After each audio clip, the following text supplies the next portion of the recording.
মুহতারাম হাজিরিন, আমি আপনাদের সামনে কোরআনে কারীম থেকে একখানা আয়াত তেলাওয়াত করেছি। হাদিস শরীফ থেকে একখানা হাদিস আপনাদের সামনে তেলাওয়াত করেছি। আল্লাহ সুবহানাহু ওয়া তাআলা যদি আমাকে তৌফিক দান করেন, ওই আয়াত এবং হাদিসের উপর কিঞ্চিত পরিমাণ আলোচনা করব ইনশাআল্লাহ। আমি আজকে যে বিষয়ে আলোচনা করব সেই বিষয়টা হচ্ছে দোয়ার গুরুত্ব এবং তার তাৎপর্য।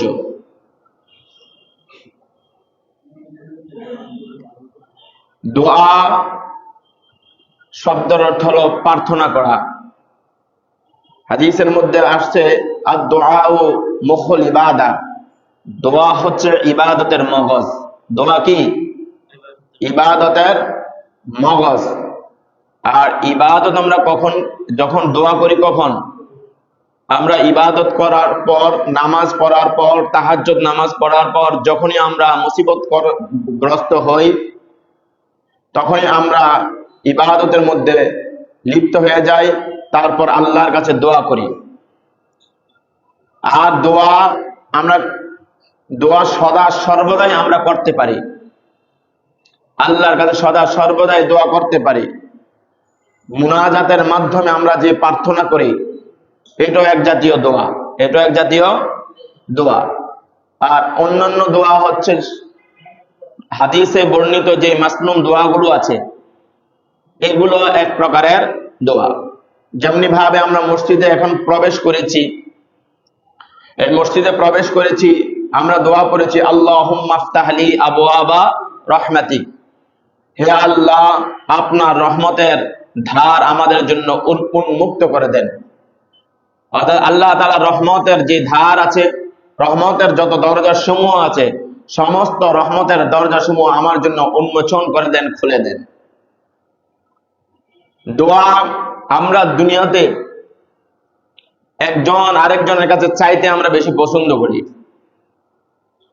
আর দুনিয়ার কোনো মানুষের কাছে চাইলে পরে যদি এই মানুষটা যদি আমাকে কোনো যে জিনিসটা চাইলাম এটা দেয় না, বরঞ্চ তার মন খারাপ হয়ে যায়। হাসি দিয়া দেখ আর হাসি না দিয়া দেখ, যেভাবে দেখ, কেউ কাউকে কোনো জিনিস দিতে চায় না। কিন্তু আল্লাহ তাআলা এমন এক সত্তা যে বান্দা যখন আল্লাহর কাছে চায়, আল্লাহ তাআলা তখন খুশি হয়ে যায়। সুবহানাল্লাহ। আমরা যেই মহান রব্বুল আলামিনের কাছে, যিনি আমাদেরকে তৈরি করেছেন, আমরা ওই রাস্তাকে বাদ দিয়ে আমরা দুনিয়ার সমস্ত অন্যান্য জায়গার মধ্যে আমরা হাত পাতি, অন্যান্য জায়গার মধ্যে আমরা প্রার্থনা করি। অথচ আল্লাহ তাআলা কোরআনে কারীমের মধ্যে বলেন যে ওয়াইযা সাআলাকা ইবাদি আন্নী ফাইন্নী করিব। ওয়াইযা সাআলাকা, যখন আমার কোন বান্দা প্রশ্ন করবে, সায়েল করবে, সাআলা ইয়াসআলু অর্থ হলো প্রার্থনা করা। আমি বান্দার অত্যন্ত নিকটবর্তী। ফাইন্নী করিব, আমি বান্দার অত্যন্ত নিকটবর্তী। তো আল্লাহ তাআলা বলেন উজিবাদ দাওয়াতাদ দাঈ ইযা দাআন, যখন আল্লাহ তাআলার বান্দা তার কাছে আহ্বান করতে থাকে, প্রার্থনা করতে থাকে, তো আল্লাহ তাআলা বলেন ফালিয়াস্তাজিবু লি ওয়া লিয়ুমিনু বি, তার ডাকে কেউ যদি ঈমানের সাথে, ইয়াকিনের সাথে আল্লাহ তাআলার কাছে চায়, আল্লাহ তাআলা বলেন তার ডাকে সাড়া দেওয়া আমি আল্লাহ তাআলার জন্য ওয়াজিব হয়ে যায়। সুবহানাল্লাহ।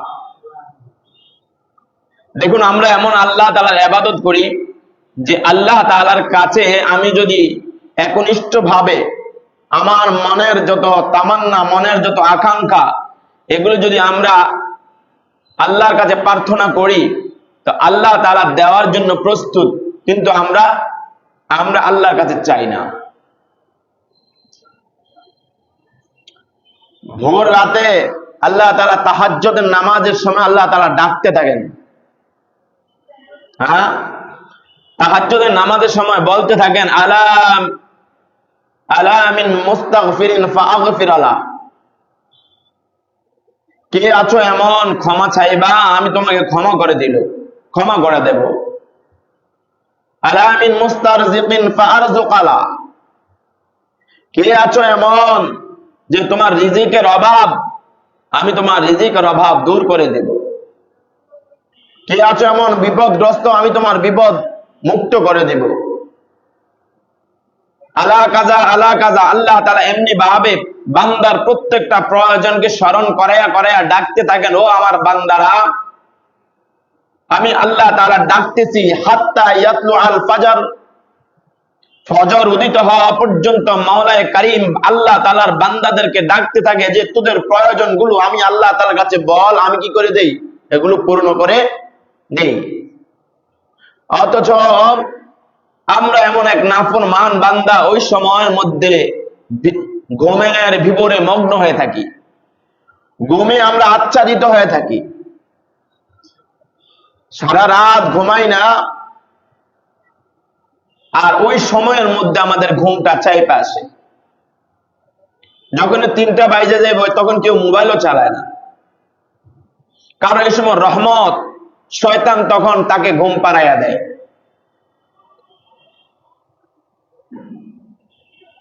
বারোটা 1টা পর্যন্ত ঘুম আসে না, এরপরে আর ঘুমায় না। যখন আল্লাহ তাআলার রহমত গুলো আকাশে বর্ষণ করতে থাকে, তখন শয়তান তার চোখের মধ্যে এক প্রলেপ পরিয়া দেয়, প্রলেপ লাগাইয়া দেয়। এই প্রলেপের কারণে সে তাহাজ্জুদের সময় সজাগ পায় না, ফজরের সময় সে সজাগ পায় না, সেটাও সে সজাগ পায় না। আর অন্য সময় একটা বিড়াল হাঁটে গেলে লাফ দিয়ে ওঠে, কিন্তু ফজরের সময় বাসার পাশেই মসজিদ, ওই মসজিদের যে আওয়াজ, সেই আওয়াজটা তার কর্ণকুহরে পৌঁছে না। আমি এক শহরের বাসায় জিজ্ঞাসা করলাম, তোমরা ফজর আদায় করো? আমরাও পড়ি না, আমার বোনেরাও পড়ে না, আমার আম্মাও পড়ে না। আমি আজান শুনতে পাও না? না, আজানও শুনতে পাই না। তোমাদের বাসার পাশে বিশাল বড় এক মসজিদ, এর আজানের আওয়াজ তো পুরা এলাকা হয়ে যায়, তো সজাগ পাও না? আমরা সবাই 8টা এবং 9টা পর্যন্ত ঘুমাই। তো বলুন তো, এভাবে অনেক ফ্যামিলি আছে, অনেক মানুষ আছে, জিন্দিগির হায়াতটাকে এভাবে অতিবাহিত করতেছি, অথচ জিন্দিগির মজা, হায়াতের মজা, হায়াত পুড়িয়ে যাচ্ছে। তো জিন্দিগির মজা তো আমরা বুঝতেছি বিল্ডিং বানানো, জিন্দিগির মজা বুঝতেছি তো আমি এক সুন্দরী মেয়েকে বিয়ে করা, আর জিন্দিগির মজা মানে আমার ব্যবসার মধ্যে ভরপুর ব্যবসা হইতেছে, এটাই মজা পেয়ে গেছি গা। জিন্দিগির মজা আমরা কোথায় লড়তেছি, চাকরি করতেছি, টাকা পাইতেছি, এগুলো দাদারসে খরচ করতেছি, এটাই জিন্দিগির মজা পেয়ে গেছি গা। অথচ আল্লাহ তাআলার বান্দা, আল্লাহ তাআলার সাথে যে সম্পর্ক, তাআল্লুকাতে মা আল্লাহ, আল্লাহ তাআলার সাথে তার অন্তরকে মিলাইবে, এই যে একটা আলাদা একটা যে তার মধ্যে মজা অনুভব হবে, এই পথ থেকে আমরা অনেক দূরে সরে গেছি। আল্লাহ তাআলাকে আমরা কিভাবে পাবো, রসুলকে আমরা কিভাবে পাবো, রসুলের সুন্নত পাবে কিভাবে জিন্দেগি চালাবো, ওই দিকে আমাদের খেয়াল নেই। এই জন্য আমার প্রিয় ভাইরা, আল্লাহ তাআলা যদি আমরা কার কাছে প্রার্থনা করতে হয়, তাহলে কার কাছে করব? জোরে বলেন, কার কাছে? আল্লাহর কাছে। আল্লাহ তাআলা বান্দার একদম নিকটবর্তী।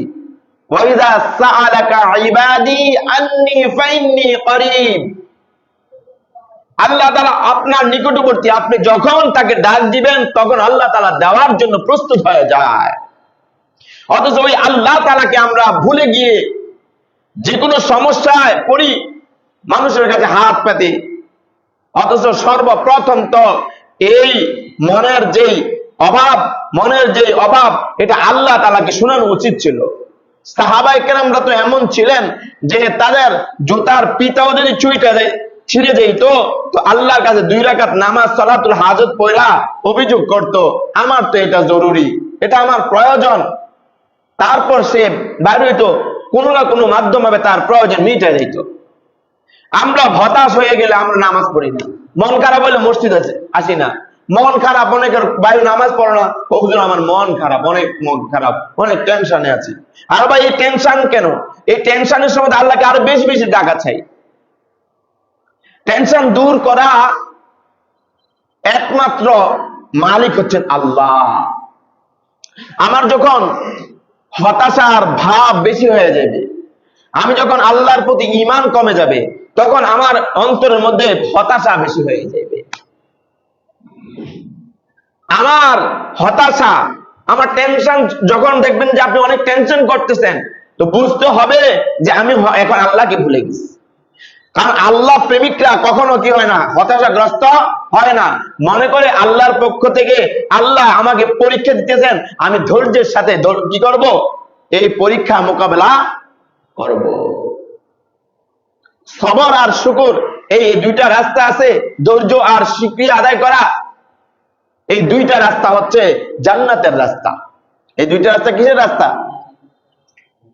বিপদ আসবে, বিপদ আসবে, বিপদ আসলে একবার হতাশাগ্রস্ত হয়ে চোখ মুখ লাল হয়ে নিজেকে একদম বিমর্ষ করে আল্লাহকে ভুলে যাওয়া, এটা কোনো ইমানদার, প্রকৃত ইমানদারের কাজ হতে পারে না। এই জন্য যখনই আমার বিপদ আসবে, তখন আরো বেশি বেশি আল্লাহর নামটি জপতে হবে, মসজিদের কোনায় বসে জিকির করতে হবে, রাতের গভীরে আল্লাহর কাছে সেজদা দিয়ে পড়ে থাকতে হবে, ওই মাওলাই কারীম, তুমি তো আমাকে বানিয়েছো, আমার যত সমস্যা আছে তোমার গায়বী খাজানা থেকে তুমি এগুলি পূরণ করে দাও। আর এই দুনিয়া যদি পূরণ নাও করো, পরকালে আল্লাহ তাআলা এগুলির জাযা আর পুরস্কার আপনাকে দিবেন। আর আল্লাহর প্রেমিকরা গরিব হোক টাকা না থাক, যাদের অন্তরের মধ্যে আল্লাহকে লালন করে, যাদের অন্তরের মধ্যে আল্লাহকে রাখে, তারা কখনো কি হতে পারে না, তারা সদা সর্বদাই শত অভাবের মধ্যে একটু স্মাইল মারে, একটু মুস্কি হাসে, তাদের অন্তর সদা সর্বদাই আনন্দে ভরপুর হয়ে যায়। মনে মনে জিকির করতে থাকো, মনে মনে আল্লাহর কাছে। বিপদ আসবেই, বিপদ এক এক সময় বিপদ একদম মহামারীর মতন আমাদের সামনে আসবে, এক এক সময় টর্নেডোর মতন আসবে, জলোচ্ছ্বাসের মতন আমাদের সামনে অভাব আসবে, জলোচ্ছ্বাসের মতো আমাদের মধ্যে মুসিবত আসবে।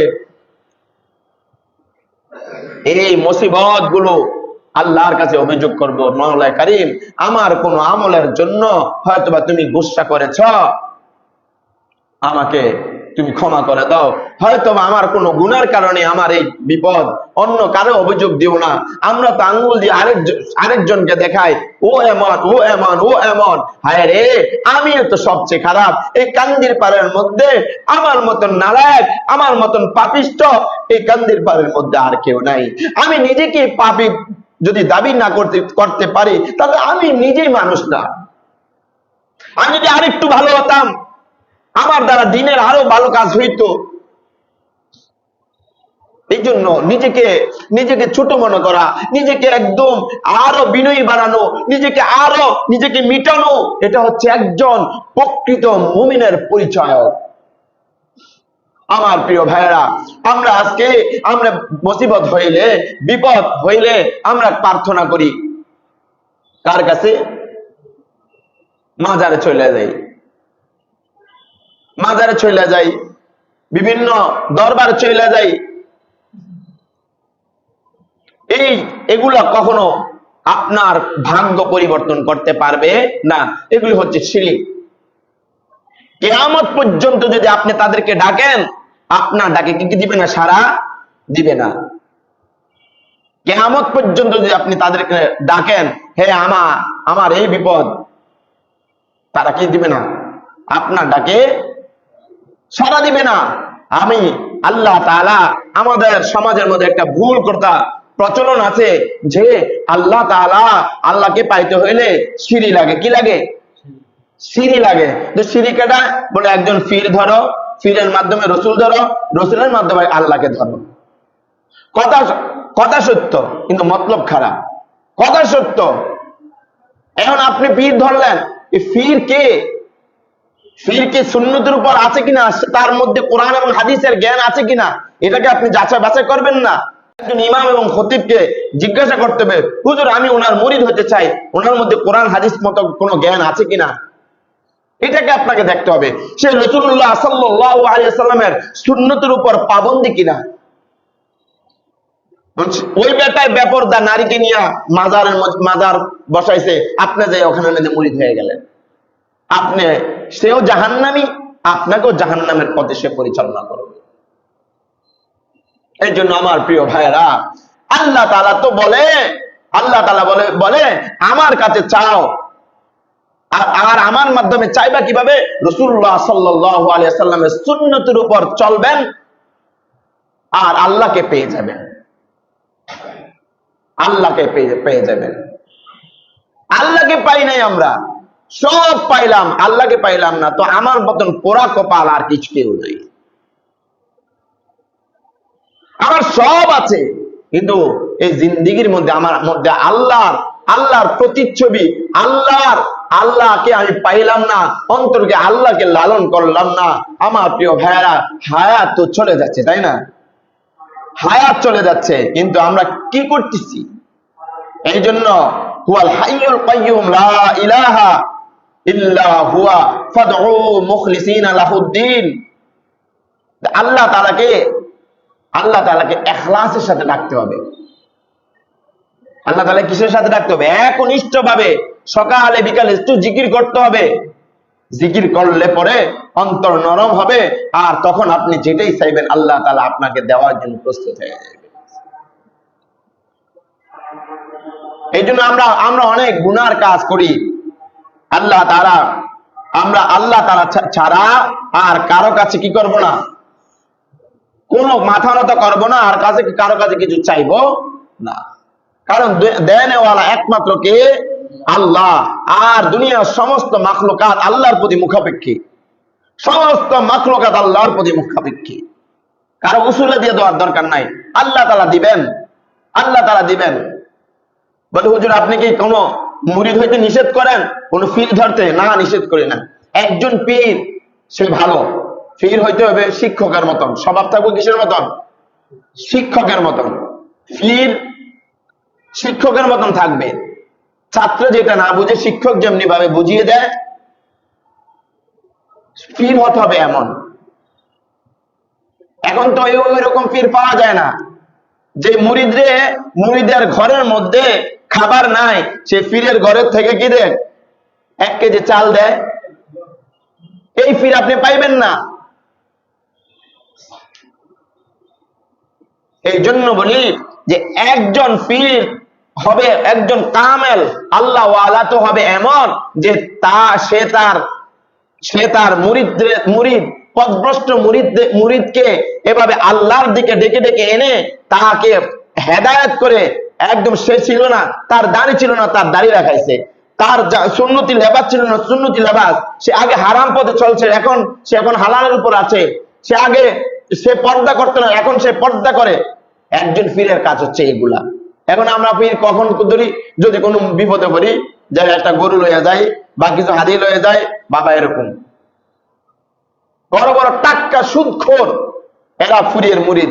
অথচ পীর সাহেব জানে সে সুদ খায়, সে এটা বারণ করে না, দাঁড়িয়ে রাখে না। মহিলারা গিয়ে কদমবুচি করে, পায়ের মাঝে সেজদা দেয়। এই সমস্ত নাফরমান এরকম পীর আছে কিনা বাংলাদেশে? এই নাফরমান আছে, এদের কাছে যাইবেন না, আপনার ইমানও হারাইবেন, তার তো ইমান নাই। আবার আমাদের দেশে যাদের চেহারা সুন্দর তারাই পীরের ব্যবসাটা একটু বেশি করে। বলুন তো, চেহারা সুন্দরের সাথে কোনো আল্লাহর সাথে সম্পর্ক আছে? অনেকে আছে, যেমন মাইজবান্ডায়, এরা অনেক চেহারা সুন্দর, পীর না হইলে মানুষ এত সুন্দর হয় না।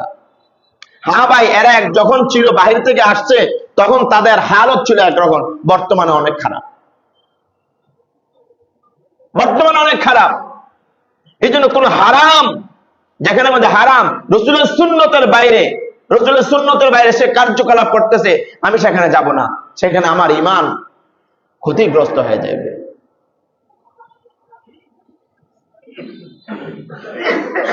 আল্লাহ তাআলা আমাদেরকে এই সব কর্মকাণ্ড থেকে আল্লাহ তাআলা হেফাজত করুক। সবাই বলুন আমিন।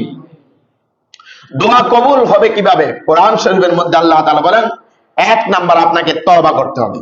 কি করতে হবে? ইস্তেগফার বেশি বেশি করতে হবে। আস্তাগফিরুল্লাহ আস্তাগফিরুল্লাহ বেশি করবেন। এই এক আমল কোরআন শরীফের মধ্যে বলে ফাকুল তাস্তাগফিরু রাব্বাকুম ইন্নাহু কানা গাফফারা। যদি কেউ যদি ইস্তেগফার করে তো আল্লাহ তাআলা বলে ইউরসিলিস সামা আলাইকুম মিদরারা, আকাশ থেকে কি আসবে? বৃষ্টি আসবে। আকাশ থেকে কি আসবে? বৃষ্টি আসবে। আর আকাশের বৃষ্টি হচ্ছে একটা দেশের জন্য, বান্দার জন্য সবচেয়ে বড় নিয়ামত। বলেন না সুবহানাল্লাহ। যদি বৃষ্টি না হয় রিজিক বন্ধ হয়ে যাইবে। এই জন্য কইছে আগে তুমি ইস্তেগফার করো, তোমার বৃষ্টি নাই তোমরা ইস্তেগফার করতে থাকো। অনাবৃষ্টি আছে তো ইস্তেগফার করো, আস্তাগফিরুল্লাহ আমল সবাই চালায় দাও। সবাই ঘরের সবাইকে বলতে থাকো যে ইস্তেগফার করো। হয়তো বা আল্লাহ তাআলা গুসা করেছেন, ইস্তেগফার করলে পরে আল্লাহ তাআলা গুনাহ ক্ষমা করে দিবেন। আর আল্লাহ তাআলা তখন কি করবেন? আকাশ থেকে বৃষ্টি বর্ষণ করবেন। তারপর ওয়ায়ুমদিদকুম বিআমওয়ালি ওয়া বানিন।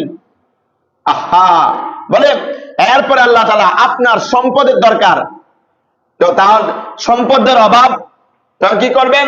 বলে ইস্তেগফার করো। কি করো? একই ঔষধ। ফাকুল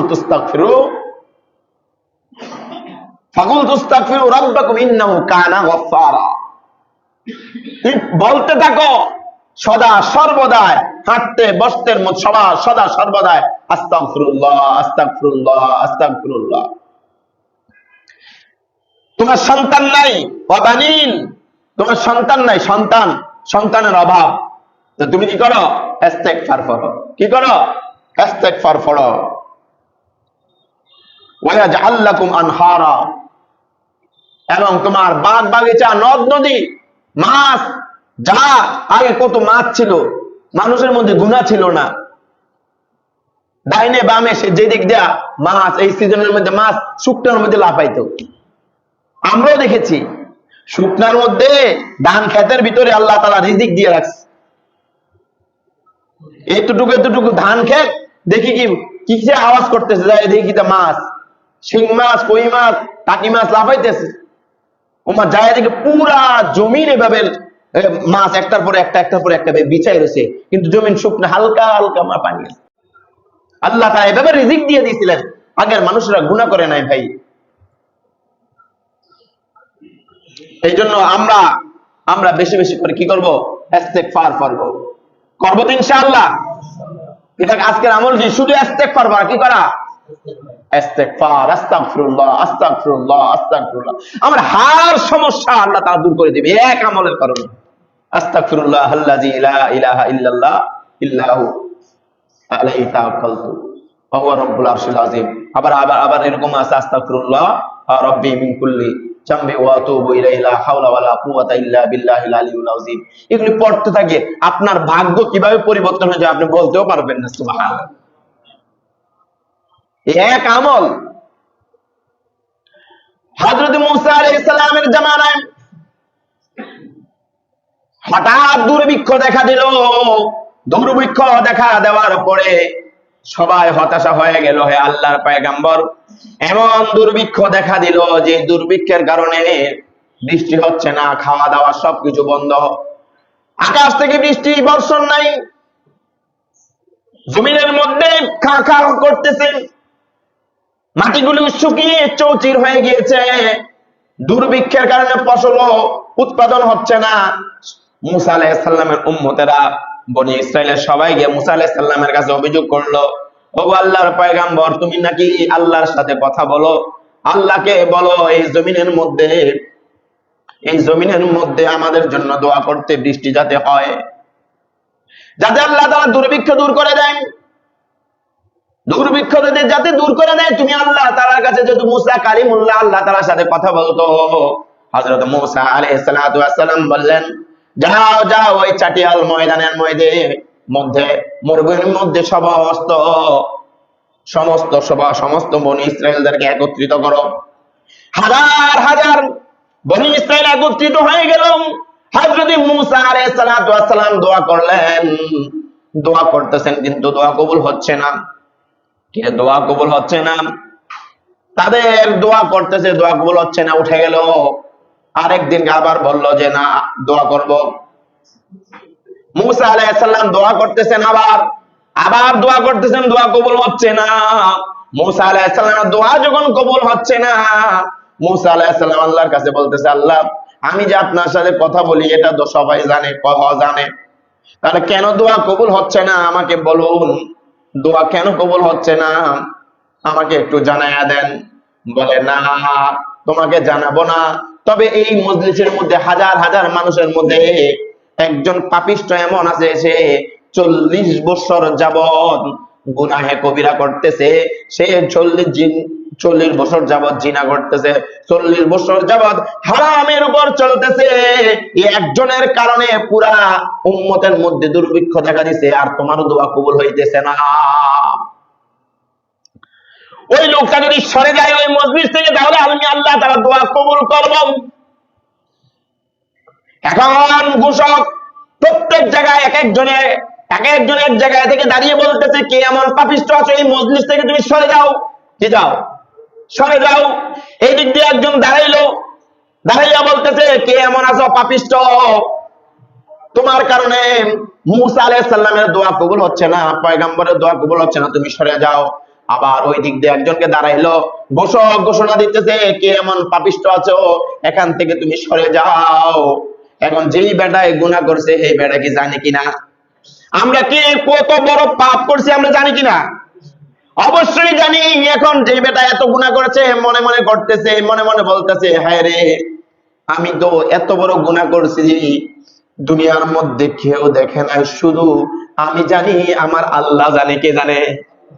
আজরবান কে জানে? আল্লাহ তাআলাকে না পারে চিল্লা কান্না করতে, না পারে ওই মজলিস থেকে, ওই মাহফিল থেকে উঠে যেতে। সে এখন জমিনের দিকে তাকাইয়া তাকাইয়া কান্না করতেছে, মাবুদ, দুনিয়া থাকা অবস্থায় আমি গুনাহ করছি, তুমি সহ্য করছো, সমাজের মধ্যে আমাকে, আমার মান সম্মান নষ্ট হয় নাই, তুমি সেটাকে তুমি গোপন রাখছো। আজকে হাজার হাজার মানুষের মধ্যে যদি আমি এখান থেকে উঠে যাই, তাহলে সমাজের সবাই আমাকে ঘৃণা করবে। আমি আমি এই জমিনকে সাক্ষী রেখে বলতেছি, এই জমিনকে সাক্ষী রেখে বলতেছি, আমি যতদিন বেঁচে থাকবো আর জীবনে একটা গুনার কাজ করব না মাবুদ। আমার জন্য যেহেতু আকাশ থেকে রহমতের বাড়ি দ্বারা রহমতের বৃষ্টি বন্ধ হয়ে গেছে, আমি কায়েমুন বাক্যে জমিনের দিকে তাকাইয়া ওই আল্লাহর বান্দা চোখের পানিগুলো জমিনের মধ্যে ফালাইতেছে, আর কারো কাছে চুপচাপ মাথাটা নিচে দিয়ে রাখছে। এক একটা ফোঁটা পানি জমিনের মধ্যে পড়তেছে, আর আস্তে আস্তে করে আকাশটা কালো মেঘাচ্ছন্ন হয়ে গেল। আল্লাহ তাআলা একটু পরেই পুরা মানুষের, হাজার হাজার মানুষের সামনেই অঝোর ধারায় বৃষ্টি নামাইয়া দিল। বলেন না সুবহানাল্লাহ। হযরত মূসা আলাইহিস সালাম আশ্চর্য হয়ে গেল। হযরত মূসা আলাইহিস সালাম বললেন, ওগো আল্লাহ, তোমার কারিশমা তো বুঝলাম না। বললা এই মজলিসের মধ্যে পাপিষ্ঠ লোক আছে, আমি তো ঘোষকরা ঘোষণা দিছে, কিন্তু কেউ তো উঠতে দেখলাম না, কেউ উঠতে দেখলাম না। তাহলে কারণটা কি? কে এমন যে পাপিষ্টের কারণে, যে পাপিষ্টের কারণে জমি, আকাশ থেকে বৃষ্টি বন্ধ হয়ে গেছে, রিজিক বন্ধ হয়ে গেছে, এখন তার দোয়া, তাকে কে, আমাকে একটু পরিচয় করায় দাও না। বলে ওই ব্যক্তি দোয়া করছে মূসা, এই জন্য আমি আল্লাহ তাআলা তার চোখের পানি জমিনে পড়ছে, আমার রহমতের দরিয়ার মধ্যে জোশ লেগে গেছে, আমি মিকাইলের মাধ্যমে বৃষ্টি দিয়ে দিছি। সুবহানাল্লাহ। মূসা আলাইহিস সালাম বললেন, এত মুস্তাজাবুদ দাওয়া, যার দোয়া আল্লাহ তাআলা কবুল করে ফেলেছে, আকাশ থেকে বৃষ্টি বর্ষণ হয়েছে, তার সাথে আমাকে পরিচয় করিয়ে দাও না। আল্লাহ তাআলা বলছে, সে 40 বছর যাবত গুনাহ করছে, আমি কাউকে বলি নাই, শুধু তোমার কাছে কেন বলবো? বলেন না সুবহানাল্লাহ। আল্লাহ তাআলা বান্দার দোষ কি করতে চান? গোপন করতে চান। এই জন্য আল্লাহ হাদিসের মধ্যে আসছে, যে ব্যক্তি অন্য মুসলমানের দোষ গোপন করবে, আল্লাহ তাআলা কিয়ামতের ময়দানে তার দোষ গোপন করবেন। বলেন না সুবহানাল্লাহ। আমরা তো এখন দোষ গোপন করতে পছন্দ করি না, ওপেন করতে পছন্দ করি। কি বলেন? আপনার ঘরের হোক জাহির হোক, নিজের দোষও কারো কাছে বলার দরকার নাই। বলে জানোস নি আমি আগে কত বড় খারাপ আছিলাম, আমি এই করতাম ওই করতাম, এই গুনাহ করতাম এই গুনাহ করতাম। না ভাই, এগুলা সাক্ষী হয়ে যাবে। কি হয়ে যাবে? আল্লাহ তাআলা আমি যে কথাগুলি বলেছি, এই কথার আলোচনা বিষয় হচ্ছে ইস্তেগফার করব। কি করব? ইস্তেগফার করব তো ইনশাআল্লাহ। আল্লাহ তাআলা সবাইকে যে কথাগুলি বলেছে এর উপর আমাকে এবং আপনাদের সবাইকে আমল করার তৌফিক দান করুন। সবাই বলুন আমিন। ওয়া আখির দাওয়ানা আলহামদুলিল্লাহি রাব্বিল আলামিন।